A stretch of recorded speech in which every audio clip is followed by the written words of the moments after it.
ਗੁਰੂ ਮਹਾਰਾਜ ਦੇ ਖਿਲਾਫ, ਪੀਰ ਪੈਗੰਬਰਾਂ ਦੇ ਖਿਲਾਫ, ਰਿਸ਼ੀ ਮੁਨੀਆਂ ਦੇ ਖਿਲਾਫ ਇਹ ਦੁਨੀਆ ਤੇ ਰਹੀ ਹੈ।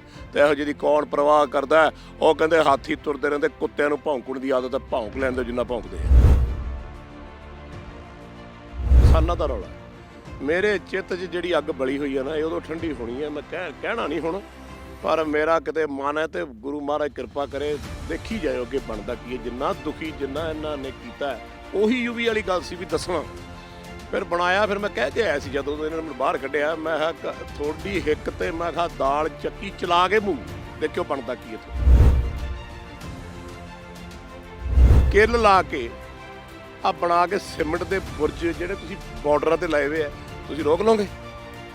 ਬਾਈ ਚਾਂਸ ਜੇ ਤੁਸੀਂ ਇਹਨਾਂ ਦੀ ਗੱਲ ਨਾ ਮੰਨੀ, ਇਹਨਾਂ ਦੇ ਹੱਕ ਨਾ ਦਿੱਤੇ, ਜੇ ਅੱਜ ਸਾਰਾ ਦਾ ਸਾਰਾ ਬੰਦਾ ਛਾਲ ਮਾਰ ਕੇ ਉੱਥੇ ਆਰਡਰ ਹੋ ਜੇ ਵੀ ਚੱਕ ਦਿਓ, ਤੁਹਾਨੂੰ ਪਤਾ ਕੀ ਹੋਊਗਾ? ਉੱਥੇ ਕੱਖ ਰਹਿਣਾ। ਏਸ਼ੀਆ ਟੀਵੀ ਵੇਖ ਰਹੇ ਸਾਰੇ ਹੀ ਦਰਸ਼ਕਾਂ ਦਾ ਸਵਾਗਤ ਹੈ ਜੀ। ਸੋ ਅੱਜ ਸਾਡੀ ਟੀਮ ਪਹੁੰਚੀ ਹੋਈ ਹੈ ਜੀ ਚੰਡੀਗੜ੍ਹ ਸੈਕਟਰ 10। ਸੋ ਸਾਡੇ ਨਾਲ ਅੱਜ ਉਹ ਸ਼ਖਸੀਅਤ ਨੇ ਜਿਨ੍ਹਾਂ ਬਾਰੇ ਕੋਈ ਚਾਨਣਾ ਪਾਉਣਾ ਸੂਰਜ ਨੂੰ ਦੀਵਾ ਵਿਖਾਉਣ ਦੇ ਬਰਾਬਰ ਹੈ, ਕਿਉਂਕਿ ਉਹਨਾਂ ਨੇ ਤੇ ਉਹਨਾਂ ਦੀ ਆਵਾਜ਼ ਨੇ ਜੋ ਪੂਰੇ ਹੀ ਫਿਲਮ ਜਗਤ, ਪੰਜਾਬੀ ਹੋਵੇ ਭਾਵੇਂ ਬਾਲੀਵੁੱਡ ਹੋਵੇ, ਉਹਦੇ ਵਿੱਚ ਜੋ ਕੁਝ ਕੀਤਾ ਉਹ ਸਭ ਨੂੰ ਭਲੀ ਭਾਂਤ ਪਤਾ ਕਿ ਉਹਨਾਂ ਨੇ ਆਪਣਾ ਇੱਕ ਸਿੱਕਾ ਜਮਾਇਆ ਤੇ ਲੋਕਾਂ ਉਹਨਾਂ ਦੀ ਪਿਆਰ ਹੈ ਜਿਹੜਾ ਉਹਨਾਂ ਦੇ ਪ੍ਰਤੀ ਲੋਕਾਂ ਦਾ ਬਹੁਤ ਜ਼ਿਆਦਾ, ਉਹਨਾਂ ਦੀ ਆਵਾਜ਼ ਦੇ ਪ੍ਰਤੀ। ਸੋ ਆਪਾਂ ਉਹਨਾਂ ਨਾਲ ਗੱਲ ਕਰਾਂਗੇ। ਆਪਾਂ ਮਿਲਦੇ ਹਾਂ ਜੀ ਯੋਗਰਾਜ ਸਿੰਘ ਜੀ। ਸਤਿ ਸ਼੍ਰੀ ਅਕਾਲ ਸਰ। ਯੋਗਰਾਜ ਸਿੰਘ ਸਪੁੱਤਰ ਸ਼ਹੀਦ ਬਾਬਾ ਦੀਪ ਸਿੰਘ ਜੀ ਦੀ ਫਤਿਹ ਸਾਰੇ ਕਬੂਲ ਕਰਿਓ। ਵਾਹਿਗੁਰੂ ਜੀ ਕਾ ਖਾਲਸਾ, ਵਾਹਿਗੁਰੂ ਜੀ ਕੀ ਫਤਿਹ। ਹਾਂਜੀ ਸੋ ਸਰ, ਸਭ ਤੋਂ ਪਹਿਲਾਂ ਜੀ ਕਿ ਬਾਬਾ ਦੀਪ ਸਿੰਘ ਜੀ ਹਰ ਵਕਤ ਹੀ ਤੁਹਾਡੇ ਜ਼ੁਬਾਨ 'ਤੇ ਰਹਿੰਦੇ ਨੇ, ਤੁਸੀਂ ਉਹਨਾਂ ਦਾ ਬਹੁਤ ਸਤਿਕਾਰ ਕਰਦੇ ਹੋ। ਸ਼ਹੀਦ ਨੇ, ਧੰਨ ਧੰਨ ਬਾਬਾ ਦੀਪ ਸਿੰਘ ਜੀ, ਮਹਾਨ ਸ਼ਹੀਦ, ਸ਼ਹੀਦਾਂ ਦੇ ਸਰਤਾਜ ਜੀ। ਸੋ ਇਹ ਜਿਹੜੀ ਪ੍ਰੇਰਨਾ ਜੀ, ਇਹ ਤੁਹਾਨੂੰ ਬਚਪਨ ਤੋਂ ਹੈ ਜਾਂ ਕੋਈ ਐਸੀ ਘਟਨਾ ਹੋਈ ਕਿ ਉਸ ਤੋਂ ਬਾਅਦ ਤੁਹਾਡੀ ਜਿਹੜੀ ਲਗਨ ਹੈ ਬਾਬਾ ਜੀ ਬਾਰੇ? ਮੇਰੇ ਫਾਦਰ ਦਾ ਜਿਹੜਾ ਸੈਕੰਡ ਮੈਰਿਜ ਹੋਈ ਹੈ, ਬੜੀ ਲੇਟ ਮੈਰਿਜ ਹੋਈ ਹੈ। ਉਦੋਂ 60 ਸਾਲ ਦੇ ਸੀ, ਕਿਉਂਕਿ ਪਹਿਲੇ ਵਿਆਹ 'ਚੋਂ ਜਿਹੜਾ ਵੱਡਾ ਕਾਕਾ ਸੀ ਉਹਨੂੰ ਸ਼ਰੀਕਾਂ ਨੇ ਜ਼ਹਿਰ ਦੇ ਕੇ ਮਾਰਤਾ ਸੀ। ਉਹਦਾ ਨਾਂ ਗੁਰਚੇਤ ਸੀ, ਉਹਨਾਂ ਦੀ ਇੱਕ ਭੈਣ ਸੀ ਗੁਰਚੇਤ ਕੌਰ। ਉਹਦਾ ਵਿਆਹ ਸਰਦਾਰ ਗੰਗਾ ਸਿੰਘ ਉਹਨਾਂ ਦੇ ਵੱਡੇ ਮੁੰਡੇ ਸੰਤੋਖ ਸਿੰਘ ਢਿੱਲੋਂ ਨਾਲ ਹੋਇਆ ਸੀ। ਫਿਰ ਮੁੜ ਕੇ ਸਾਡੀਆਂ ਭੂਆ ਸੀ ਸਾਰੀਆਂ ਇਕੱਠੀਆਂ ਹੋ ਕੇ, ਤੇ ਮੇਰੇ ਮਾਤਾ ਜੀ ਰੌਂਤੇ ਪਿੰਡ ਦੇ ਨੇ, ਮੋਗੇ ਦੇ, ਤਾਂ 19-20 ਸਾਲਾਂ ਦੇ ਸੀ ਜਦ ਬਜ਼ੁਰਗਾਂ ਨਾਲ ਵਿਆਹ ਹੋਇਆ ਉਹਨਾਂ ਦਾ। ਉਸ ਜ਼ਮਾਨੇ 'ਚ ਲੋਕ ਕਰ ਦਿੰਦੇ ਹੁੰਦੇ ਸੀ ਸ਼ਾਦੀ ਵੀ, ਚਲੋ ਘਰ 'ਚ ਕੋਈ ਬੂਟਾ ਲੱਗ ਜੂਗਾ, ਕਿਉਂਕਿ ਸਰਦਾਰ ਜੀ ਕੋਲ ਪ੍ਰਾਪਰਟੀ ਬਹੁਤ ਸੀ, ਜ਼ਮੀਨਾਂ ਦੇ ਮਾਲਕ ਸੀ, ਜਗੀਰਦਾਰ ਸੀ। ਤੇ ਉਹ ਫਿਰ ਘਰ 'ਚ ਬੱਚਾ ਨਹੀਂ ਸੀ ਹੁੰਦਾ। 12 ਸਾਲ ਦਾ ਪੈਂਡਾ ਮੇਰੇ ਮਾਤਾ ਜੀ ਨੇ ਤੇ ਮੇਰੇ ਭੈਣ ਜੀ ਵੱਡੇ ਗੁਰਚੇਤ, ਦੋਨਾਂ ਨੇ ਰਾੜਾ ਸਾਹਿਬ ਗੁਰਦੁਆਰੇ ਕਨੇਚ ਪਿੰਡ ਤੋਂ ਨਹਿਰੋਂ ਨਹਿਰ ਜਾਣਾ, 12 ਕਿਲੋਮੀਟਰ ਵਾਪਸ ਆਉਣਾ। ਰਾੜੇ ਵਾਲੇ ਸੰਤ ਹੁੰਦੇ ਕਿ ਸੰਤ ਸੀਸਰ ਸਿੰਘ ਜੀ ਉਦੋਂ ਜੀ। ਤੇ ਉਹਨਾਂ ਨੇ ਫਿਰ ਇੱਕ ਦਿਨ ਬੁਲਾਇਆ ਭੈਣ ਜੀ ਮੇਰੇ ਵੱਡਿਆਂ ਨੂੰ ਤੇ ਮੇਰੇ ਮਾਤਾ ਜੀ ਨੂੰ, ਤੇ ਆਖਿਆ ਵੀ ਤੁਸੀਂ ਇੰਨੀ ਸੇਵਾ ਗੁਰੂ ਘਰ ਦੀ ਕਰਦੇ, ਮੰਗੋ ਕੀ ਮੰਗਣਾ, ਆਪਾਂ ਅਰਦਾਸ ਕਰਦੇ ਹਾਂ। ਤਾਂ ਭੈਣ ਮੇਰੀ ਕਹਿਣ ਲੱਗੀ, ਜੀ ਮੇਰਾ ਜਿਹੜਾ ਵੀਰ ਹੈ ਮੈਨੂੰ ਵਾਪਸ ਕਰ ਦਿਓ। ਵੀ ਇੱਦਾਂ ਦਾ ਕਰਕੇ ਭਰਾ ਮੇਰਾ ਚਲਾ ਗਿਆ ਸੀ। ਤੇ ਮਾਤਾ ਜੀ ਵੀ ਕਹਿਣ ਲੱਗੇ ਵੀ ਤੁਸੀਂ ਬਜ਼ੁਰਗਾਂ ਦੇ ਲੜ ਲਾਇਆ, ਜੇ ਇੱਕ ਬੂਟਾ ਲੱਗ ਜੇ ਤਾਂ ਸਾਰਾ ਕੁਝ ਸਾਂਭਿਆ ਜਾਊਗਾ, ਨਹੀਂ ਤਾਂ ਸ਼ਰੀਕਾਂ ਨੇ ਲੈ ਜਾਣਾ ਸਾਰਾ ਕੁਝ। ਸੋ ਇੱਦਾਂ ਦੀਆਂ ਗੱਲਾਂ ਕਰਦੇ ਰਹੇ। ਤਾਂ ਉਹਨਾਂ ਨੇ ਫਿਰ ਸਾਰੀ ਸੰਗਤ ਨੂੰ ਕਿਹਾ ਵੀ ਅਰਦਾਸ ਕਰੋ। ਆਪ ਭੋਰੇ 'ਚ ਚਲੇ ਗਏ। 2 ਘੰਟੇ ਬਾਅਦ ਮਾਤਾ ਜੀ ਮੇਰੇ ਦੱਸਦੇ ਵੀ ਉਹ ਆਏ, ਤੇ ਉਹਨਾਂ ਨੇ ਆਖਿਆ ਵੀ ਸਰਦਾਰ ਜੀ ਨੂੰ ਬੁਲਾ ਕੇ ਲਿਆਓ, ਸਰਦਾਰ ਭਾਗ ਸਿੰਘ ਜੀ ਨੂੰ। ਪਾਪਾ ਜੀ ਨੂੰ ਸ਼ਿਕਾਰ ਖੇਡਣ ਦਾ ਬਹੁਤ ਸ਼ੌਕ ਸੀ, ਸ਼ੁਰੂ ਤੋਂ ਉਹਨਾਂ ਦੇ ਹੱਥ 'ਚ ਬੰਦੂਕ ਹੀ ਰਹੀ ਹੈ। ਤੇ ਉਹਨਾਂ ਨੇ ਕਿਹਾ ਵੀ ਗੁਰੂ ਘਰ ਦੀ ਅਰਦਾਸ ਕਬੂਲ ਹੋ ਗਈ ਆ, ਤੁਹਾਨੂੰ ਅਸੀਂ ਗੁਰੂ ਘਰ ਦਾ ਸਿੰਘ ਦਿੰਦੇ ਹਾਂ। ਤੇ ਉਹ ਬਾਬਾ ਦੀਪ ਸਿੰਘ ਜੀ ਦੇ ਨਾਲ ਸ਼ਹੀਦ ਹੋਇਆ, ਤੇ ਉਹਨਾਂ ਦੀ ਫੌਜ 'ਚ ਰਿਹਾ, ਤੇ ਉਹਨਾਂ ਦਾ ਲਾਡਲਾ ਵੀ ਰਿਹਾ। ਬਹੁਤ ਤਕੜਾ ਯੋਧਾ, ਕਾਫੀ ਕੁਛ ਉਹਨਾਂ ਨੇ ਦੱਸਿਆ ਮੇਰੇ ਬਾਰੇ। ਤੇ ਕਹਿੰਦੇ ਸਰਦਾਰ ਜੀ ਨੂੰ ਬੁਲਾਇਆ, ਉਹਨਾਂ ਨੂੰ ਵੀ ਕੋਲ ਬਿਠਾ ਲਿਆ। ਕਹਿੰਦੇ ਵੀ ਤੂੰ ਐਂ ਕਰ, ਇੱਥੇ ਸਹੁੰ ਖਾ ਪਹਿਲਾਂ, ਵੀ ਸ਼ਿਕਾਰ ਨਹੀਂ ਖੇਡੇਂਗਾ। ਬਾਪੂ ਜੀ ਨੇ ਸਹੁੰ ਖਾ ਲਈ। ਮੁੜ ਕੇ ਸ਼ਿਕਾਰ ਖੇਡਦੇ ਰਹੇ, ਅੰਨੇ ਹੋ ਗਏ, ਬਹੁਤ ਕੁਛ ਹੋਇਆ। ਉਹ ਗੱਲ ਜੁਦਾ, ਜਿਹੜਾ ਸਵਾਲ ਤੁਸੀਂ ਪੁੱਛਿਆ ਉਹਦੀ ਗੱਲ ਦੱਸਦਾ। ਤੇ ਉਹ ਫਿਰ ਉਹਨਾਂ ਨੇ ਕਿਹਾ ਵੀ ਇੱਦਾਂ ਹੈ, ਇੱਕ ਸਮੱਸਿਆ ਹੈ। ਸਮੱਸਿਆ ਇਹ ਹੈ ਵੀ ਇੱਕ ਤਾਂ ਉਹ ਮੂੰਹ 'ਚੋਂ ਬੋਲਦਾ ਤਾਂ ਅੱਗ ਕੱਢਦਾ। ਉਹ ਪਹਿਲਾਂ ਵੀ ਇੱਦਾਂ ਸੀ, ਹੁਣ ਵੀ ਇੱਦਾਂ ਹੈ। ਛਤਰੀਆ ਜਰਨੈਲ ਬੰਦਾ ਹੈ, ਬਾਬਾ ਜੀ ਦੇ ਖੰਡੇ ਧਾਰ ਤੋਂ ਉਹਨਾਂ ਦੇ ਸਿੰਘ ਨੇ, ਤੇ ਉਹ ਇਦਾਂ ਦੇ ਹੀ ਨੇ। ਤੇ ਉਹ ਸੱਚ ਦੇ ਪਹਿਰੇ ਤੇ ਦੇਣ ਵਾਲਾ ਬੰਦਾ, ਸੱਚ ਦਾ ਪਹਿਰਾ ਦੇਣਾ ਹੈ, ਉਹਨੂੰ ਜ਼ਿਆਦਾ ਤਾਂ ਪੈਸਿਆਂ ਤੋਂ ਕੁਝ ਨਹੀਂ, ਪਰ ਉਹ ਜਦ ਵੀ ਪਹਿਰਾ ਦੇਊਗਾ ਸੱਚ ਤੇ ਦੇਊਗਾ। ਤੇ ਸ਼ਾਇਦ ਇਹ ਗੱਲ ਤੋਂ ਬਰਦਾਸ਼ਤ ਨਾ ਹੋਵੇ, ਕਿਉਂਕਿ ਦੁਨੀਆ ਸੱਚ ਨੂੰ ਰੱਸਾ ਪਾਉਣ ਲੱਗ ਜਾਂਦੀ ਹੈ ਗੱਲ 'ਚ। ਤੇ ਹੋਣਾ ਬਹੁਤ ਕੁਛ ਹੈ, ਤੇ ਬੁਲੰਦ ਬਹੁਤ ਹੋਊਗੀ ਉਹਦੀ ਆਵਾਜ਼। ਤੇ ਮਾਤਾ ਜੀ ਕਹਿਣ ਲੱਗੇ ਭੈਣ ਮੇਰੀ ਵੀ ਚਲੋ ਜਿਹੋ ਜਿਹਾ ਵੀ ਹੈ ਜੀ ਦੇ ਦਿਓ। ਮੈਂ ਕਈ ਵਾਰੀ ਹੱਸਦਾ ਹੁੰਦਾ, ਮੈਂ ਕਿਹਾ ਮਾਂ ਕਿਤੇ ਕਹਿ ਦਿੰਦੀ ਕੋਈ ਬਰਫ਼ ਤੇ ਠੰਡਾ ਜਿਹਾ ਬਿਠਾਉਣ ਵਾਲਾ ਦੇ ਦਿਓ। ਉਹ ਕਈ ਵਾਰੀ ਗੱਲ ਫਿਰ ਚੱਲਦੇ ਚੱਲਦੇ ਉਸੇ ਤਰ੍ਹਾਂ ਮੇਰਾ ਜਨਮ ਹੋਇਆ। ਫਿਰ ਮਾਤਾ ਜੀ ਮੇਰੇ ਕਹਿੰਦੇ ਵੀ ਜਦ ਤੂੰ ਸੌਣਾ ਹੈ ਉਦੋਂ ਪਹਿਰਾ ਦਿੰਦਾ ਇੱਕ ਬਜ਼ੁਰਗ ਬਹੁਤ ਵੱਡਾ ਡਾਂਗ ਲੈ ਕੇ। ਤੇ ਫਿਰ ਉਹਨਾਂ ਨੇ ਫੋਟੋ ਬਾਬਾ ਦੀਪ ਸਿੰਘ ਦੀ ਲਿਆ ਕੇ ਮੇਰੇ ਕਮਰੇ 'ਚ ਲਾਤੀ। ਤੇ ਉਹਨਾਂ ਨੇ ਕਿਹਾ ਵੀ ਮੈਂ ਉਹਨਾਂ ਵੱਲ ਦੇਖਦਾ ਹੁੰਦਾ ਸੀ ਕਈ ਵਾਰੀ। ਦੇਖਦੇ ਦੇਖਦੇ 12 ਕੁ ਸਾਲ ਦਾ ਮੈਂ ਹੋ ਗਿਆ। ਤੇ ਉਦੋਂ ਅਸੀਂ ਹੇਮਕੁੰਟ ਸਾਹਿਬ ਦੀ ਧਰਤੀ 'ਤੇ ਮੈਂ ਗਿਆ। ਉਦੋਂ ਸੁਪਨਾ ਮੈਨੂੰ ਹੁਣ ਵੀ ਯਾਦ ਆ, ਮੈਂ ਬਹੁਤ ਬਿਮਾਰ ਹੋ ਗਿਆ ਸੀ। ਉੱਥੇ ਜਾ ਕੇ ਦਰਸ਼ਨ ਵੀ ਕਰਾ ਕੇ ਲਿਆਂਦੇ। ਤੇ ਬਾਬਾ ਜੀ ਨੂੰ ਸੁਪਨੇ 'ਚ ਉਹਨਾਂ ਦੇ ਦਰਸ਼ਨ ਵੀ ਹੋਏ। ਮੇਰੇ ਅਜੇ ਵੀ ਯਾਦ ਆ ਸੂਰਜ, ਉਹ ਜਿਵੇਂ ਸੂਰਜ ਆਪਣਾ ਚਮਕਦਾ, ਐਡਾ ਕੱਦ, ਐਡੀ ਗੱਲ, ਐਡਾ ਦਾੜਾ, ਲਾਲ ਅੱਖਾਂ ਦਾ, ਖੰਡਾ 'ਚ ਫੜਿਆ। ਤਾਂ ਉਸ ਤੋਂ ਬਾਅਦ ਫਿਰ ਮੈਨੂੰ ਇੱਕ ਇਸ਼ਕ, ਪਿਆਰ, ਜਜ਼ਬਾ ਆਪਣੇ ਗੁਰੂ ਦੇ ਪ੍ਰਤੀ, ਗੁਰੂ ਘਰ ਦੇ ਪ੍ਰਤੀ। ਮੈਂ ਤਾਂ ਹਮੇਸ਼ਾ ਕਹਿੰਦਾ ਮੈਂ ਗੁਰੂ ਘਰ ਦਾ ਕੂਕਰ ਹਾਂ, ਪਟਾ ਗਲ 'ਚ ਪਾਇਆ। ਬਾਬਾ ਦੀਪ ਸਿੰਘ ਜੁੱਤੀ ਦੀ ਮਿੱਟੀ ਆ।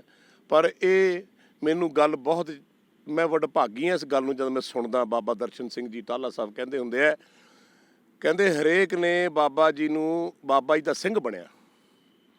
ਹਰੇਕ ਆ ਕੇ ਬਾਬਾ ਜੀ ਦੀਪ ਸਿੰਘ ਦਾ ਸਿੰਘ ਬਣਿਆ। ਆਹ ਇਕੱਲਾ ਦੁਨੀਆ 'ਚ ਬੰਦਾ ਜਿਹਨੇ ਬਾਬਾ ਜੀ ਨੂੰ ਆਪਣਾ ਪਿਤਾ ਬਣਾਇਆ। ਸੋ ਮੈਨੂੰ ਮਹਿਸੂਸ ਹੁੰਦਾ ਹੈ, ਅਹਿਸਾਸ ਹੁੰਦਾ ਉਹਨਾਂ ਦੇ ਪਿਆਰ, ਉਹਨਾਂ ਦਾ ਇਸ਼ਕ, ਉਹਨਾਂ ਦਾ ਜਜ਼ਬਾ। ਤੇ ਉਹ ਉਹਨਾਂ ਨੇ ਕਈ ਵਾਰੀ ਰਾਣਾ ਸਾਹਿਬ ਜਾ ਕੇ ਬਾਬਾ ਜੀ ਨੂੰ ਪੁੱਛਣਾ ਵੀ ਜੀ ਇੱਦਾਂ ਕਰਕੇ ਰੋਜ਼ ਮੈਨੂੰ ਇਹ ਦਿਖਦੇ ਨੇ ਬਾਬਾ ਜੀ ਚਿੱਟੇ ਕੱਪੜੇ ਪਾਏ, ਲੰਬਾ ਦਾੜਾ, ਤੇ ਡਾਂਗ ਨਾਲ ਪਹਿਰੇ ਦਿੰਦੇ ਆ ਜਦ ਕਾਕਾ ਸੌਂ ਜਾਂਦਾ। ਤੇ ਫਿਰ ਉਹਨਾਂ ਨੇ ਕਿਹਾ ਵੀ ਇਹ ਬਾਬਾ ਜੀ ਆਪ ਪਹਿਰਾ ਦਿੰਦੇ ਨੇ, ਤੇ ਜੇ ਉਹਨਾਂ ਨੇ ਜਾਣਾ ਵੀ ਹੁੰਦਾ ਤਾਂ ਸਿੰਘਾਂ ਦਾ ਪਹਿਰਾ ਲਾ ਕੇ ਜਾਂਦੇ ਨੇ। ਸੋ ਸ਼ੁਰੂ ਤੋਂ ਪਹਿਰਾ ਵੀ ਰਿਹਾ। ਔਰ ਬਾਬਾ ਜੀ ਨੇ ਮੈਨੂੰ ਇਸ ਜੀਵਨ ਦੇ ਵਿੱਚ ਉਂਗਲੀ ਫੜ ਕੇ, ਜਿਵੇਂ ਪਿਓ ਆਪਣੇ ਪੁੱਤਰ ਨੂੰ, ਕਈ ਔਕੜਾਂ ਆਈਆਂ, ਤੁਸੀਂ ਮੇਰੀ ਕਿਤਾਬ ਸਾਰੇ ਜਾਣਦੇ ਹੀ ਹੋ, ਬਹੁਤ ਕੁਛ ਹੋਇਆ ਜ਼ਿੰਦਗੀ 'ਚ। ਉਹਨਾਂ ਨੇ ਮੈਨੂੰ ਐਂ ਬਾਹਰ ਕੱਢਿਆ, ਤਾਤੀ ਵਾਹ ਨਾ ਲੱਗੇ ਪਾਰ ਬ੍ਰਹਮ ਸਰਨਾਈ। ਸੋ ਇਹ ਮੇਰਾ ਉਹਨਾਂ ਦਾ ਰਿਸ਼ਤਾ ਹੈ, ਪਿਆਰ ਹੈ, ਇਸ਼ਕ ਹੈ। ਮੈਂ ਤਾਂ ਕੀ ਉਹਨਾਂ ਦੀ ਜੁੱਤੀ ਦੀ ਮਿੱਟੀ ਵੀ ਬਣ ਜਾਏ ਇਸ ਜੀਵਨ 'ਚ, ਮੈਂ ਸਮਝੂੰਗਾ ਵੀ ਮੈਂ ਉਹਨਾਂ ਦੇ ਪੁੱਤ ਬਣਨ ਦਾ ਕਾਬਿਲ ਹੋ ਗਿਆ।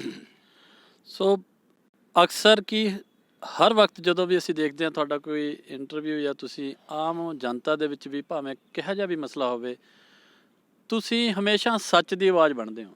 ਤੁਸੀਂ ਹਮੇਸ਼ਾ ਹੀ, ਭਾਵੇਂ ਕਿਸੇ ਨੂੰ ਚੰਗਾ ਲੱਗੇ ਭਾਵੇਂ ਮਾੜਾ ਲੱਗੇ, ਤੁਸੀਂ ਆਪਣੀ ਗੱਲ ਰੱਖ ਦਿੰਦੇ ਹੋ ਅਤੇ ਆਪਣੀ ਸੱਚੀ ਗੱਲ ਸਭ ਦੇ ਸਾਹਮਣੇ ਲੈ ਕੇ ਆਉਂਦੇ ਹੋ, ਜਿਹਦਾ ਕਿ ਕੁਝ ਲੋਕ ਵਿਰੋਧ ਵੀ ਕਰਦੇ ਨੇ। ਵਿਰੋਧ ਤਾਂ ਜੀ ਸਾਰੀ ਦੁਨੀਆ ਗੁਰੂਆਂ ਦਾ ਕਰਦੀ ਰਹੀ ਹੈ। ਗੁਰੂ ਨਾਨਕ ਦੇਵ ਜੀ ਨੂੰ ਕਰਈਆ ਕਹਿੰਦੇ ਰਹੇ ਹੈ, ਬਤਾਲਾ ਕਹਿੰਦੇ ਰਹੇ ਹੈ। ਇੱਕ ਪਿੰਡ 'ਚ ਚਲੇ ਗਏ, ਉੱਥੇ ਉਹਨਾਂ ਨੇ ਪੱਥਰ ਮਾਰੇ, ਭਾਜੋ ਇੱਥੋਂ ਕਿੱਥੋਂ ਆ ਗਏ, ਉਹ ਕਹਿੰਦੇ ਵਸਦੇ ਰਹੋ। ਦੂਜੇ ਪਿੰਡ ਚਲੇ ਗਏ, ਉੱਥੇ ਜਾ ਕੇ ਤੁਹਾਡੇ ਮਿਲ ਗਏ, ਉਹਨਾਂ ਸ਼ਰਧਾਲੂ ਸੀ, ਉਹਨਾਂ ਨੇ ਸੇਵਾ ਕਰੀ, ਪਿਆਰ ਕੀਤਾ, ਪੈਰ ਧੋਆਏ, ਕਹਿੰਦੇ ਵਸਦੇ ਰਹੋ। ਤੇ ਮਰਦਾਨਾ ਜੀ ਪੁੱਛਣ ਲੱਗੇ, ਕਹਿੰਦੇ ਜੀ ਗੱਲ ਇਹ ਹੈ ਵੀ ਮੈਨੂੰ ਗੱਲ ਤੁਹਾਡੀ ਬਾਬਾ ਜੀ ਸਮਝ ਨਹੀਂ ਆਈ, ਜਿਨ੍ਹਾਂ ਨੇ ਧੱਕੇ ਮਾਰੇ, ਪੱਥਰ ਮਾਰੇ, ਉਹਨਾਂ ਨੂੰ ਤੁਸੀਂ ਕਿਹਾ ਵੀ ਆਪਣੇ ਵਸਦੇ ਰਹੋ, ਤੇ ਦੂਜਿਆਂ ਨੂੰ ਕਹਤਾ ਵੀ ਉੱਜੜ ਜਾਓ। ਇਹ ਕੀ ਗੱਲ ਬਣੀ? ਕਹਿੰਦੇ ਜਿਹੜਾ ਗੰਦ ਹੁੰਦਾ ਇੱਕ ਜਗ੍ਹਾ ਹੀ ਠੀਕ ਹੁੰਦਾ, ਇਹ ਕਿਤੇ ਬਾਹਰ ਜਾਣਗੇ ਦੂਜਿਆਂ ਨੂੰ ਵੀ ਖਰਾਬ ਕਰਨਗੇ। ਆਹ ਜਿਹੜੇ ਲੋਕ ਨੇ ਜਿਨ੍ਹਾਂ ਨੇ ਪਿਆਰ ਕੀਤਾ, ਸੇਵਾ ਕੀਤੀ, ਉਹਨੂੰ ਤਾਂ ਕਹੇ ਉੱਜੜ ਜਾਓ ਵੀ ਜਿੱਥੇ ਜਾਣਗੇ ਉੱਥੇ ਆਪਣੀ ਖੁਸ਼ਬੂ ਫੈਲਾਉਣਗੇ। 2% ਲੋਕ ਤਾਂ ਤੁਹਾਡੇ ਖਿਲਾਫ ਹੁੰਦੇ ਹੀ ਹੁੰਦੇ ਆ। ਤੁਸੀਂ ਦੇਖ ਲਓ, ਗੁਰੂ ਮਹਾਰਾਜ ਦੇ ਖਿਲਾਫ, ਪੀਰ ਪੈਗੰਬਰਾਂ ਦੇ ਖਿਲਾਫ, ਰਿਸ਼ੀ ਮੁਨੀਆਂ ਦੇ ਖਿਲਾਫ ਇਹ ਦੁਨੀਆ 'ਤੇ ਰਹੀ ਹੈ। ਤੇ ਇਹੋ ਜਿਹੀ ਕੌਣ ਪ੍ਰਵਾਹ ਕਰਦਾ? ਉਹ ਕਹਿੰਦੇ ਹਾਥੀ ਤੁਰਦੇ ਰਹਿੰਦੇ, ਕੁੱਤਿਆਂ ਨੂੰ ਭੌਂਕਣ ਦੀ ਆਦਤ ਹੈ, ਭੌਂਕ ਲੈਣ ਦਿਓ ਜਿੰਨਾ ਭੌਂਕਦੇ ਆ। ਸੋ ਅਗਲਾ ਸਵਾਲ ਹੈ ਜੀ ਕਿ ਕ੍ਰਿਕਟ ਦੇ ਨਾਲ ਪ੍ਰੇਮ ਤੁਹਾਡਾ, ਮਤਲਬ ਕਿ ਤੁਹਾਨੂੰ ਪਰਿਵਾਰ ਵੱਲੋਂ ਇਸ ਗੇਮ ਦੇ ਵਿੱਚ ਲਿਆਂਦਾ ਗਿਆ ਕਿ ਤੁਹਾਡਾ ਆਪਣਾ ਹੀ ਪਿਆਰ ਸੀ? ਨਹੀਂ ਬੇਟਾ ਜੀ, ਉਹ ਬਜ਼ੁਰਗ ਮੇਰੇ ਨਾ ਸ਼ਿਕਾਰੀ ਸੀ, ਅਤੇ ਉਹ ਵੀ ਇੱਕ ਸਪੋਰਟ ਹੀ ਹੈ।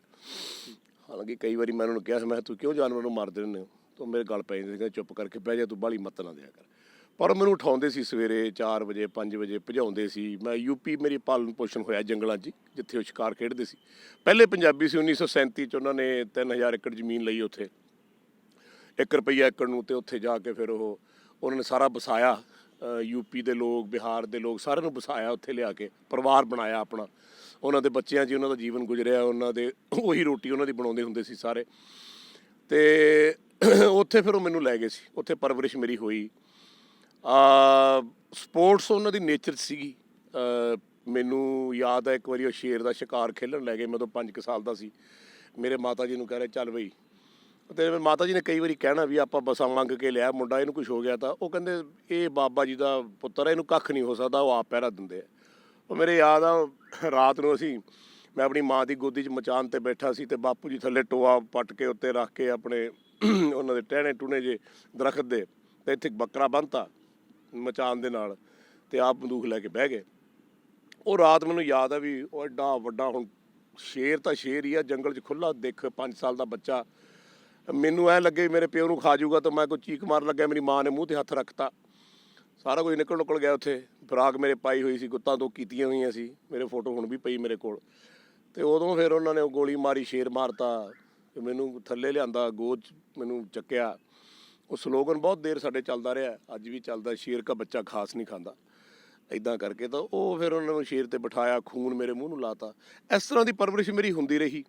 ਔਰ ਮੈਨੂੰ ਹਮੇਸ਼ਾ ਕਹਿੰਦੇ ਸੀ ਵੀ ਜਦ ਬੰਦੇ ਕੋਲ ਮੌਤ ਦਾ ਡਰ ਨਿਕਲ ਜੇ, ਵੀ ਮੈਂ ਮੁੱਠੀ 'ਚ ਮੌਤ ਹੈ, ਇੱਕ ਮੁੱਠੀ ਜ਼ਿੰਦਗੀ ਹੈ, ਅਤੇ ਉਹ ਬੰਦਾ ਜ਼ਿੰਦਗੀ ਦੇ ਵਿੱਚ ਇਸ ਦੁਨੀਆ ਨੂੰ ਪਾ ਲੈਂਦਾ, ਥੱਲੇ ਲਾ ਲੈਂਦਾ, ਕਿਉਂਕਿ ਇਹ ਤਾਂ ਦੁਨੀਆ ਬਹੁਤ ਭੈੜੀ ਹੈ। ਸੋ ਇਸ ਤਰ੍ਹਾਂ ਦਾ ਫਿਰ ਮੈਨੂੰ ਸਪੋਰਟਸ ਦੇ ਵਿੱਚ ਸ਼ੌਕ ਸੀਗਾ। ਮੈਨੂੰ ਸੇਂਟ ਜੌਨ 'ਚ ਪਾਤਾ, ਚੰਡੀਗੜ੍ਹ ਆ ਕੇ। ਇੱਥੇ ਸਾਡੇ ਆਇਰਿਸ਼ ਬ੍ਰਦਰਸ ਹੁੰਦੇ ਸੀ, ਨਨਸ ਹੁੰਦੀਆਂ ਸੀ। ਮੇਰਾ ਟੀਚਰ ਵੀ ਮਿਸਟਰ ਫਿਲਿਪਸ, ਉਹ ਮੈਨੂੰ ਐਥਲੈਟਿਕਸ ਕਰਾਉਂਦਾ ਸੀ। 100 ਮੀਟਰ 'ਚ ਮੇਰਾ ਬੜਾ ਅੱਛਾ ਟਾਈਮਿੰਗ ਸੀ, 10.2 ਸੈਕਿੰਡਸ। ਉਹ ਚੱਲਦੇ ਚੱਲਦੇ ਫਿਰ ਕ੍ਰਿਕਟ ਸ਼ੁਰੂ ਹੋ ਗਈ, ਅਤੇ ਕ੍ਰਿਕਟ ਉਦੋਂ ਨਵੀਂ ਚੰਡੀਗੜ੍ਹ ਸ਼ੁਰੂ ਹੋਈ ਸੀ। DP ਆਜ਼ਾਦ ਹੋਣੀ, ਕਪਿਲ ਦੇਵ ਹੋਣੀ, ਸਾਰੇ ਇਹ ਫਿਰ ਢੂੰਡਦੇ ਫਿਰਦੇ ਸੀ। ਉਹਨਾਂ ਨੇ ਮੈਨੂੰ ਵੀ ਚੂਜ਼ ਕੀਤਾ, ਸਕੂਲ 'ਚੋਂ ਇਕੱਲਾ ਹੀ ਸੀ ਮੈਂ। ਤਾਂ ਇਸ ਤਰ੍ਹਾਂ ਕਰਕੇ ਕ੍ਰਿਕਟ ਸ਼ੁਰੂ ਹੋਈ। ਪਰ ਮੇਰੇ ਫਾਦਰ ਨੂੰ ਬੜਾ ਦੁੱਖ ਸੀ ਵੀ ਇਹ ਐਥਲੈਟਿਕਸ ਕਰੇ, ਇੰਡੀਵਿਜੂਅਲ ਗੇਮ ਖੇਲੇ, ਟੀਮ ਗੇਮ ਨਾ ਖੇਲੇ। ਪਰ ਉਹ ਜਿਵੇਂ ਫਿਰ ਗੁਰੂ ਨੇ ਲਿਖਿਆ ਹੁੰਦਾ ਉਵੇਂ ਹੀ ਹੁੰਦਾ ਹੈ। ਸੋ ਉਸ ਤੋਂ ਬਾਅਦ ਫਿਰ ਤੁਹਾਡਾ ਬੇਟਾ ਵੀ ਯੁਵਰਾਜ, ਜਿਹਨੇ ਦੇਸ਼ ਦਾ ਨਾਂ ਬਹੁਤ ਚਮਕਾਇਆ, ਤੇ ਉਹਨਾਂ ਨੇ ਉਹ ਰਿਕਾਰਡ ਬਣਾਇਆ ਜਿਹੜਾ ਕਿ ਇੰਪੋਸੀਬਲ ਹੁੰਦਾ ਜੀ। ਸੋ ਉਹਨਾਂ ਨੂੰ ਵੀ ਫਿਰ ਤੁਸੀਂ ਇਸੀ ਫੀਲਡ ਦੇ, ਇਸੀ ਲਾਈਨ ਦੇ ਸਪੋਰਟਸ। ਫਿਰ ਉਹ ਬਜ਼ੁਰਗ ਸੀਗੇ, ਮੈਨੂੰ ਪਤਾ ਸੀ ਵੀ ਜ਼ਿਆਦਾ ਖੇਡਿਆ ਨਹੀਂ ਜਾਣਾ, ਪਰ ਇਹਨੇ ਮੇਰਾ ਧੱਕਾ ਬਹੁਤ ਕੀਤਾ। ਮਤਲਬ ਮੈਂ ਗੱਲ ਖੁੱਲ੍ਹ ਕੇ ਕਹਿ ਦੇਣਾ ਚਾਹੁੰਦਾ ਵੀ ਟੀਮ ਦੇ ਵਿੱਚ ਵੀ ਐਂ ਲੱਗਦਾ ਸੀ ਵੀ ਇਹ ਕਿਉਂ, ਇਹ ਲੋਕ ਕਿੱਦਾਂ ਦੇ ਨੇ, ਤੁਹਾਡੇ ਨਾਲ ਨਫ਼ਰਤ ਕਿਉਂ ਕਰਦੇ ਨੇ, ਸਾਡੇ ਆਪ ਦੇ ਹੀ ਬੰਦੇ। ਅਤੇ ਉਹਨਾਂ ਨੇ ਫਿਰ ਮੈਨੂੰ ਧੱਕੇ ਨਾਲ ਟੀਮ 'ਚੋਂ ਕੱਢਤਾ। ਕਪਿਲ ਦੇਵ ਬਣ ਗਿਆ ਕਪਤਾਨ, ਇਹਨੇ ਮੈਨੂੰ ਟੀਮ 'ਚੋਂ ਡਰੋਪ ਕਰਤਾ, ਨਾਲ ਸਿਲੈਕਟਰਾਂ ਨੇ ਡਰੋਪ ਕੀਤਾ। ਕਰਨ ਤੋਂ ਬਾਅਦ ਫਿਰ ਚਲੋ ਮੈਂ ਘਰੇ ਆ ਗਿਆ। ਮੇਰੀ ਮਾਂ ਕਹਿੰਦੀ ਵੀ ਆਪਾਂ ਹੁਣ ਵਿਆਹ ਵੂ ਕਰ ਲਈਏ, ਅਤੇ ਆਪਾਂ ਹੁਣ ਬਾਪੂ ਜੀ ਬਿਮਾਰ ਰਹਿੰਦੇ, ਢਿੱਲੇ ਰਹਿੰਦੇ। ਫਿਰ ਵਿਆਹ ਹੋ ਗਿਆ, ਫਿਰ UV ਹੋ ਗਿਆ ਮੇਰੇ। ਉਹ ਫਿਰ ਚਿੱਤ 'ਚ ਰਹਿੰਦੀ ਹੈ ਜਿਹੜੀ ਗੱਲ, ਮੈਂ ਚਿੱਤ 'ਚ ਰਹਿ ਜੇ ਨਾ ਮੇਰੇ, ਉਹ ਫਿਰ ਮੇਰੇ ਅੱਗ ਬਲਦੀ ਰਹਿੰਦੀ ਹੈ ਵੀ ਇਹ ਜਦ ਤੱਕ ਉਦੋਂ ਠੰਡੀ ਹੋਊਗੀ ਜਦ ਕੰਮ ਕਰਨਾ। ਜਿਵੇਂ ਕਿਸਾਨਾਂ ਦਾ ਰੌਲਾ, ਮੇਰੇ ਚਿੱਤ 'ਚ ਜਿਹੜੀ ਅੱਗ ਬਲੀ ਹੋਈ ਹੈ ਨਾ, ਇਹ ਉਦੋਂ ਠੰਡੀ ਹੋਣੀ ਹੈ। ਮੈਂ ਕਹਿਣਾ ਨਹੀਂ ਹੁਣ, ਪਰ ਮੇਰਾ ਕਿਤੇ ਮਨ ਹੈ, ਅਤੇ ਗੁਰੂ ਮਹਾਰਾਜ ਕਿਰਪਾ ਕਰੇ, ਦੇਖੀ ਜਾਇਓ ਅੱਗੇ ਬਣਦਾ ਕੀ ਹੈ। ਜਿੰਨਾ ਦੁਖੀ, ਜਿੰਨਾ ਇਹਨਾਂ ਨੇ ਕੀਤਾ, ਉਹੀ UV ਵਾਲੀ ਗੱਲ ਸੀ ਵੀ ਦੱਸਣਾ। ਫਿਰ ਬਣਾਇਆ, ਫਿਰ ਮੈਂ ਕਹਿ ਕੇ ਆਇਆ ਸੀ ਜਦੋਂ ਇਹਨਾਂ ਨੇ ਮੈਨੂੰ ਬਾਹਰ ਕੱਢਿਆ, ਮੈਂ ਕਿਹਾ ਤੁਹਾਡੀ ਹਿੱਕ 'ਤੇ ਮੈਂ ਕਿਹਾ ਦਾਲ ਚੱਕੀ ਚਲਾ ਕੇ ਮੂੰਗੂ, ਦੇਖਿਓ ਬਣਦਾ ਕੀ ਹੈ ਤੁਹਾਡਾ। ਉਹ ਫਿਰ ਬਣਿਆ, ਖੇਡਿਆ, ਤੁਹਾਡੇ ਸਾਹਮਣੇ ਸਭ ਕੁਝ ਹੋਇਆ, ਅਤੇ ਆਪਾਂ ਨੂੰ ਬੜੀ ਤਸੱਲੀ ਹੋਈ। ਸੋ ਮੈਂ ਸਮਝਦਾ ਕਿ ਜ਼ਿੰਦਗੀ ਦੇ ਵਿੱਚ ਜਦ ਤੀਰ ਲੱਗੇ ਨਾ ਤੁਹਾਡੇ ਦਿਲ 'ਚ, ਅਤੇ ਜਦ ਤੱਕ ਖੂਨ ਨਾ ਨਿਕਲੇ ਤਦ ਤੱਕ ਜਿਉਣ ਦਾ ਵੀ ਸਵਾਦ ਨਹੀਂ ਆਉਂਦਾ ਜੀ। ਸੋ ਉਸੀ ਗੱਲ 'ਤੇ ਗੱਲ ਕਰਦੇ ਹਾਂ ਜੀ, ਕਿਸਾਨੀ ਦਾ ਜਿਹੜਾ ਅੱਜ ਜੋ ਸਮਾਂ, ਜੋ ਦੌਰ ਹੈ ਚੱਲ ਰਿਹਾ। ਸੋ ਦਿੱਲੀ ਦੀਆਂ ਸਰਹੱਦਾਂ 'ਤੇ ਗਾਜ਼ੀਪੁਰ ਬਾਰਡਰ ਹੋਵੇ, ਟਿੱਕਰੀ ਹੋਵੇ, ਸਿੰਘੂ ਬਾਰਡਰ ਹੋਵੇ, ਗਿਣਤੀ ਨਹੀਂ ਹੈ ਕੋਈ ਕਿ ਇੰਨਾ ਕਿਸਾਨ ਇਸ ਦੇਸ਼ ਦਾ ਬੈਠਾ ਹੈ। ਪੰਜਾਬ ਤੋਂ ਇਹ ਸ਼ੁਰੂ ਹੋਇਆ ਸੀ, ਅਤੇ ਹੁਣ ਪੂਰਾ ਦੇਸ਼ ਹੈ ਜਿਹੜਾ ਇਕੱਠਾ ਹੋ ਚੁੱਕਿਆ। ਸੋ 85% ਜਿਹੜੀ ਇਸ ਦੇਸ਼ ਦੀ ਆਬਾਦੀ ਹੈ ਉਹ ਪਿੰਡਾਂ ਦੇ ਵਿੱਚ ਰਹਿੰਦੀ ਹੈ, ਉਹ ਕਿਸਾਨੀ ਨਾਲ ਜੁੜੀ ਹੋਈ ਹੈ, ਭਾਵੇਂ ਕੋਈ ਵੀ ਖਿੱਤਾ ਹੋਵੇ, ਭਾਵੇਂ ਕਿਸਾਨ ਵੱਡਾ ਚਾਹੇ ਛੋਟਾ ਹੈ। ਅਤੇ ਅੱਜ ਕਿਸਾਨ ਨੂੰ ਦਿੱਲੀ ਵਿੱਚ ਬੈਠੇ ਨੂੰ ਉਹਦੇ ਅੱਗੇ ਕਿੱਲਾਂ ਗੱਡੀਆਂ ਜਾਂਦੀਆਂ, ਬੈਰੀਗੇਡਸ ਲਾਏ ਜਾਂਦੇ ਆ। ਸੋ ਕਿਸਾਨ ਹੈ ਜਿਹੜਾ 85% ਇਸ ਦੇਸ਼ ਦੀ ਆਬਾਦੀ ਹੈ ਜਿਹੜੀ, ਉਹਨੂੰ ਖਤਰਾ ਪਾਕਿਸਤਾਨ, ਚਾਈਨਾ ਤੋਂ ਹੈ, ਆਪਣੇ ਅੰਦਰ ਵਾਲਿਆਂ ਤੋਂ ਹੈ। ਪਹਿਲੀ ਗੱਲ ਤਾਂ ਭਾਜੀ ਇਹ ਹੈ ਕਿ ਜਦ ਇਹ ਅੰਦੋਲਨ ਸ਼ੁਰੂ ਹੋਇਆ, ਜਦ ਮੈਂ ਪਹਿਲੀ ਰੈਲੀ ਕੀਤੀ ਹੈ ਪੰਜਾਬ 'ਚ, ਤਾਂ ਮੈਨੂੰ ਐਂ ਲੱਗਦਾ ਸੀ ਵੀ ਪੰਜਾਬ ਦੀ ਜਵਾਨੀ ਮਰ ਮੁੱਕ ਗਈ, ਇਹਨਾਂ ਦੇ ਪੱਲੇ ਕੁਛ ਨਹੀਂ। ਮੈਂ ਗੱਲ ਕਰਦਾ ਸੀ, ਆਪਣੇ ਮੋਬਾਈਲਾਂ ਨੂੰ ਚੱਕ ਕੇ ਉੱਧਰ ਨੂੰ ਤੁਰ ਜਾਂਦੇ ਸੀ, ਅਤੇ ਮੈਨੂੰ ਹੁਕਮ ਮਿਲਿਆ ਸੀ ਗੁਰੂ ਘਰ ਤੋਂ। ਬਾਬਾ ਜੀ ਨੇ, ਦਰਸ਼ਨ ਸਿੰਘ ਜੀ ਉਹਨਾਂ ਨੇ ਕਿਹਾ ਸੀ ਵੀ ਗੁਰੂ ਘਰ ਨੇ ਜੇ ਸੇਵਾਵਾਂ ਬਹੁਤ ਲੈਣੀਆਂ, ਪੁੱਤਰ ਤੂੰ ਨਾਲ ਰਹਿਣਾ ਕਿਸਾਨਾਂ ਦੇ। ਮੈਂ ਜੋ ਹੁਕਮ ਹੁੰਦਾ ਗੁਰੂ ਘਰ ਤੋਂ ਲੈ ਕੇ ਆਉਣਾ, ਬਾਪੂ ਜੀ ਤੋਂ। ਅਤੇ ਮੈਂ ਥੋੜ੍ਹਾ ਜਿਹਾ ਵਿਸਤਾਰ 'ਚ ਤਾਂ ਸੁਣਾ ਰਿਹਾ, ਉਹ ਕਿੱਲਾਂ ਵਾਲੀ ਗੱਲ 'ਤੇ ਆਪਾਂ ਆ ਹੀ ਜਾਣਾ। ਅਤੇ ਉਦੋਂ ਫਿਰ ਮੈਂ ਕਿਹਾ ਬਾਬਾ ਜੀ, ਮੈਂ ਕਿਹਾ ਇਹ ਤਾਂ ਸੁਣਦੇ ਹੀ ਹੈ ਨਹੀਂ ਜੀ, ਇਹ ਤਾਂ ਨਹੀਂ ਇਕੱਠੇ ਹੋ ਸਕਦੇ, ਇਹਨਾਂ ਤਾਂ ਮਰੀ ਹੋਈ ਜ਼ਮੀਰ ਇਹਨਾਂ ਦੀ। ਉਹ ਕਹਿੰਦੇ ਤੂੰ ਬੋਲੀ ਚੱਲ। ਮੈਂ ਜੀ ਉਦੋਂ ਫਿਰ 2 ਮਹੀਨੇ 3 ਮਹੀਨੇ ਲਾ ਕੇ ਜੂੰ ਇਤਿਹਾਸ ਸੁਣਾਇਆ, ਬਹੁਤ ਕੁਛ ਕਿਹਾ, ਇਹਨਾਂ ਨੂੰ ਦੱਸਿਆ, ਵੱਡ ਵਡੇਰੇ ਇਹ ਉਹ ਤੁਸੀਂ ਸੁਣਦੇ ਰਹੇ ਹੋਣੇ ਵੀਡੀਓ। ਜਵਾਨੀ ਜਾਗੀ, ਦਿੱਲੀ ਜਾ ਕੇ ਡੇਰਾ ਲਾ ਲਿਆ। ਦਿੱਲੀ ਜਾ ਕੇ ਡੇਰਾ ਲਾ ਕੇ ਤੇ ਅੱਜ ਜੋ ਹਾਲਾਤ ਨੇ ਉਹ ਹਿੰਦੁਸਤਾਨ 90%, ਤੁਸੀਂ ਤਾਂ 85% ਕਹਿੰਦੇ ਹੋ, ਮੈਂ ਤਾਂ ਕਹਿੰਦਾ 90-95% ਖਿਲਾਫ ਹੋ ਗਿਆ ਤੇ ਉਹ ਬਿੱਲਾਂ ਨੂੰ ਰੱਦ ਕਰਾਉਣਾ ਚਾਹੁੰਦਾ। ਠੀਕ ਹੈ ਜੀ, ਸਾਰੇ ਹਿੰਦੁਸਤਾਨ ਦਾ ਮਸਲਾ ਬਣ ਗਿਆ, ਹੁਣ ਇਕੱਲੇ ਕਿਸਾਨ ਦਾ ਮਸਲਾ ਨਹੀਂ ਰਿਹਾ, ਬਹੁਤ ਮਸਲੇ ਬਣ ਗਏ। ਔਰ ਮੈਂ ਤੁਹਾਨੂੰ ਇਤਿਹਾਸ ਫੇਰ ਸੁਣਾਉਣ ਲੱਗਿਆ ਵੀ ਤੁਸੀਂ ਮੁਗਲਾਂ ਦਾ ਟਾਈਮ ਦੇਖੋ, ਅੰਗਰੇਜ਼ਾਂ ਦਾ ਟਾਈਮ ਦੇਖੋ। ਮੁਗਲਾਂ ਨਾਲ ਆਪਾਂ ਲੜਦੇ ਫਿਰ 10ਵੇਂ ਪਾਤਸ਼ਾਹ ਨੇ ਕਿਹਾ ਵੀ ਐ ਨਹੀਂ ਗੱਲ ਬਣਨੀ, ਤਾਂ ਧਰਮ ਆਪਣਾ ਖਤਰੇ 'ਚ ਆ ਗਿਆ ਬਹੁਤ ਜ਼ਿਆਦਾ। ਫਿਰ ਉਹਨਾਂ ਨੇ ਸਿੱਖ ਬਣਾਏ, ਫਿਰ ਆਪਾਂ ਲੜਾਈ ਲੜੀ, ਫਿਰ ਆਪਾਂ ਮੁਗਲਾਂ ਨੂੰ ਉਖਾੜ ਕੇ ਬਾਹਰ ਕੱਢਿਆ, ਫਿਰ ਅੰਗਰੇਜ਼ ਆ ਗਏ। ਇੱਕ ਤਾਂ ਆਪਾਂ ਮਿੰਟ ਲਾਉਣੇ, ਦੂਜੇ ਨੂੰ ਵਾੜਨ ਘਰੇ, ਕਿਉਂਕਿ ਆਪਾਂ ਨੂੰ ਅਕਲ ਨਹੀਂ ਹੈ, ਇਕੱਠੇ ਰਹਿਣ ਦੀ ਤਾਂ ਆਪਾਂ ਨੂੰ ਆਦਤ ਹੈ ਨਹੀਂ। ਇਹ ਹੁਣ ਜਿਹੜਾ ਕਿਸਾਨਾਂ ਵਾਲਾ ਮਸਲਾ ਹੈ, ਪਹਿਲੀ ਗੱਲ ਤਾਂ ਮੈਂ ਪੁੱਛਣਾ ਚਾਹੁੰਦਾ ਵੀ ਇਹ ਹੱਕ ਦੀ ਲੜਾਈ ਹੈ, ਸੱਚ ਦੀ ਲੜਾਈ ਹੈ। ਇਹ ਲੜਾਈ ਵੀ ਕਾਹਦੀ ਹੈ? ਤੁਹਾਡੇ ਕਿਸਾਨ ਨੇ ਤੁਹਾਨੂੰ ਖਾਣਾ ਦੇ ਰਹੇ ਨੇ, ਗਰੀਬ ਬੰਦੇ ਵਿਚਾਰੇ ਇੱਥੇ। ਮੈਂ ਵੀ ਕਿਸਾਨ ਦਾ ਪੁੱਤਰ ਹਾਂ, ਮੈਂ ਆਪਣੀ ਮਾਂ ਨੂੰ ਟਰੈਕਟਰ ਚਲਾਉਂਦੇ ਦੇਖਿਆ, 100-100 ਕਿੱਲਾ ਵਾਹੁੰਦੀ ਦੇਖਿਆ, ਪਿੱਛੇ ਮੈਨੂੰ ਪਿੱਠ 'ਚ ਪਾ ਕੇ, ਹੈ ਜੀ। ਅਤੇ ਮੈਂ ਕਿਸਾਨ ਦੇਖੇ ਕਿਵੇਂ ਫਸਲ ਬੀਜਦੇ, ਤੁਹਾਨੂੰ ਰੋਟੀ ਦਿੰਦੇ ਆ।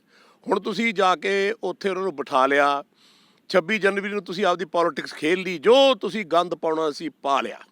ਸਾਡੇ ਲੀਡਰਾਂ ਨੇ, ਸਾਡੀਆਂ ਸਰਕਾਰਾਂ ਨੇ 75 ਸਾਲਾਂ 'ਚ ਗੰਦ ਹੀ ਪੈਂਦਾ ਰਿਹਾ ਔਰ ਗੰਦ ਹੀ ਜ਼ੁਲਮ ਹੁੰਦਾ ਰਿਹਾ। ਹੁਣ ਜਦ ਤੁਸੀਂ ਜ਼ੁਲਮ ਕਰੀ ਜਾਓਗੇ, ਫਿਰ ਅਕਾਲ ਪੁਰਖ ਨਾਲ ਆਪ ਦੀ ਚਰਖੜੀ ਚਲਾਉਂਦਾ ਕਿ ਚੰਗਾ ਹੁਣ ਤੁਸੀਂ ਨਹੀਂ ਹਟਣਾ, ਲੈ ਹੁਣ ਦੇਖੋ ਬਣਦਾ ਕੀ ਵਜ੍ਹਾ ਹੈ ਕਿ ਪੰਜਾਬ ਤੋਂ ਅੰਦੋਲਨ ਸ਼ੁਰੂ ਹੋਇਆ, ਅੱਜ ਹਰਿਆਣਾ ਤੋਂ ਜਾ ਕੇ ਯੂਪੀ, ਬਿਹਾਰ, ਸਾਰੀ ਦੁਨੀਆ ਇਕੱਠੀ ਹੋ ਕੇ ਦਿੱਲੀ ਆ ਕੇ ਬੈਠ ਗਈ। ਤੁਸੀਂ 100 ਕਰੋੜ ਜਨਤਾ ਨੂੰ ਕਿੱਲ ਲਾ ਕੇ ਆ ਬਣਾ ਕੇ ਸੀਮਿੰਟ ਦੇ ਬੁਰਜ ਜਿਹੜੇ ਤੁਸੀਂ ਬਾਰਡਰਾਂ 'ਤੇ ਲਾਏ ਹੋਏ ਆ, ਤੁਸੀਂ ਰੋਕ ਲਓਗੇ?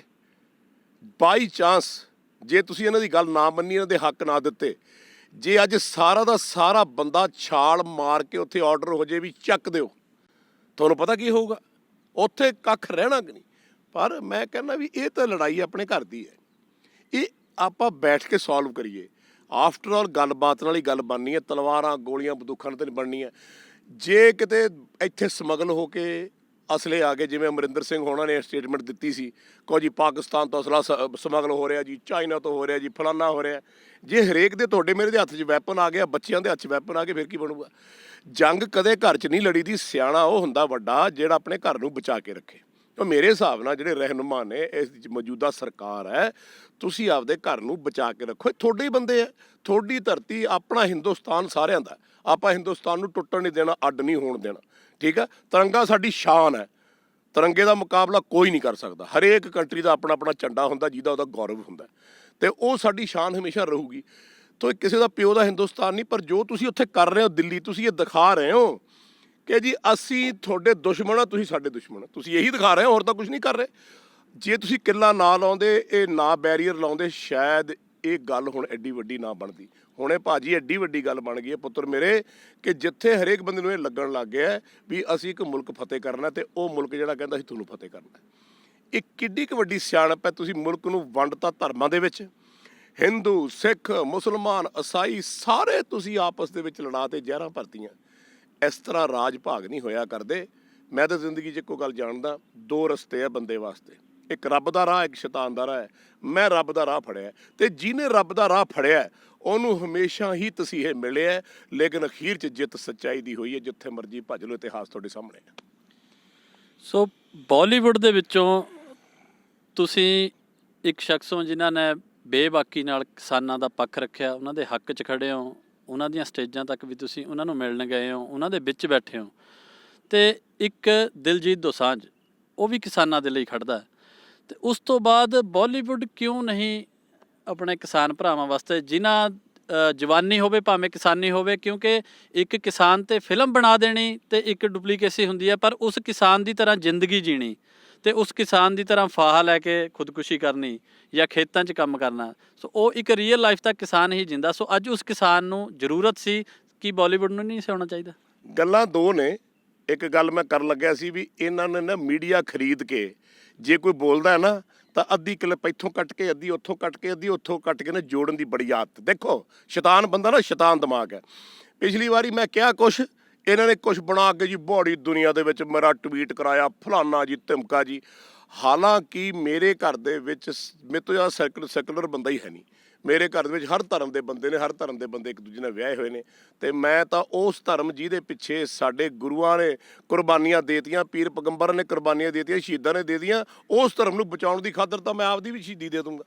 ਇਹ ਸਾਡਾ ਫਰਜ਼ ਬਣਦਾ ਹੈ। ਹੁਣ ਗੱਲ ਕੀਤੀ ਸੀ ਬਾਲੀਵੁੱਡ ਦੀ, ਇਹ ਸਕਰੀਨ ਤੇ ਬੜਕ ਮਾਰਨੀ ਬਹੁਤ ਜਗ੍ਹਾ ਠਾਗਾ ਰੀਓ ਕਰ ਦੇਂਗੇ, ਉਹ ਜਦ ਓਰੀਜਨਲ ਗੱਲ ਆਉਂਦੀ ਹੈ ਨਾ, ਉਦੋਂ ਫਿਰ ਬੰਦਾ ਮੂਕ ਮਾਰ ਜਾਂਦਾ। ਮੈਂ ਇਹਨਾਂ ਨੂੰ ਬੱਕਰੀਆਂ ਕਹਿੰਦਾ, ਇਹਨਾਂ ਨੂੰ ਸ਼ਰਮ ਆਉਣੀ ਚਾਹੀਦੀ ਹੈ ਜ਼ਿੰਦਗੀ ਦੇ ਵਿੱਚ ਕਿ ਤੁਸੀਂ ਚਲੋ ਕੁਛ ਨਾ ਕਹੋ, ਇਹ ਤਾਂ ਕਹੋ ਕਿ ਜੀ ਆਪਣੇ ਦੇਸ਼ ਦੇ ਵਿੱਚ ਕੋਈ ਪ੍ਰੋਬਲਮ ਚੱਲ ਰਹੀ ਹੈ, ਆਪਾਂ ਬੈਠ ਕੇ ਹਰੇਕ ਦਾ ਹੱਕ ਹਰੇਕ ਨੂੰ ਦੇ ਦਈਏ, ਆਪਾਂ ਜਿੱਦ ਨਾ ਕਰੀਏ।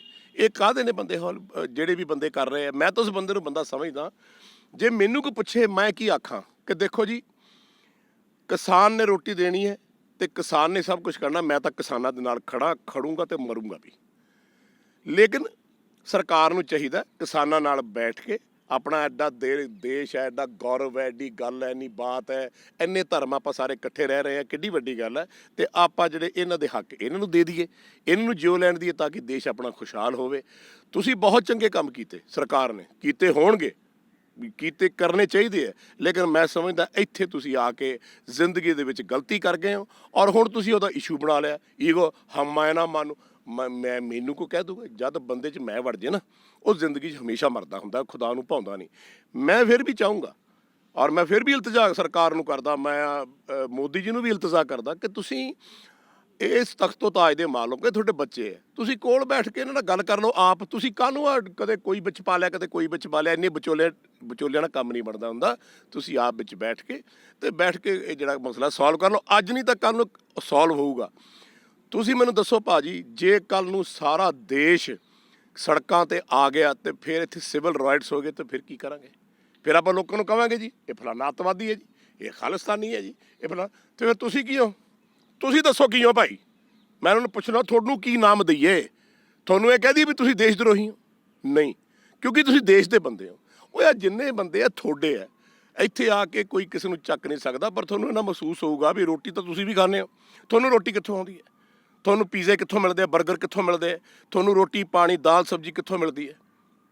ਕਿਸਾਨ ਹੀ ਦੇ ਰਿਹਾ ਨਾ।